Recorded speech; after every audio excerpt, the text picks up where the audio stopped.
আমার দেশের কত ধনী আল্লাহ পাওয়ার জন্য মাহে রমজান আসলে মক্কায় দৌড়ায়, মদিনায় যায়, কয় মক্কায় নামাজ পড়বো, মদিনায় নামাজ পড়বো।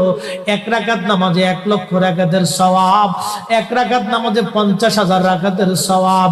উমরা করে মক্কায় কাটায় সময় মদিনায় কাটায়, মক্কায় কোরআন খতম দিতে চায়, মদিনায় কোরআন খতম দিতে চায়।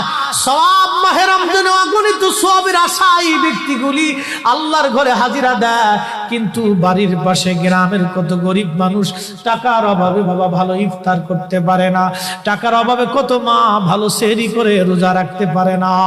এই ধনীরা এই গরিব মানুষের ঘরে খাবার না দিয়ে আল্লাহরে পাওয়ার জন্য মক্কা মদিনায় দৌড়ায়। আল্লাহ ডাক দেখো, বান্দা একবার মরে দেখ, কায়দা মতো জুতা দিয়ে পিটামো, আমার বান্দারা না খায় ইফতার করবে, আর তুই আল্লাহ পাওয়ার জন্য মক্কায় আইছো, এমন আল্লাহ আমি ধরা দেব না।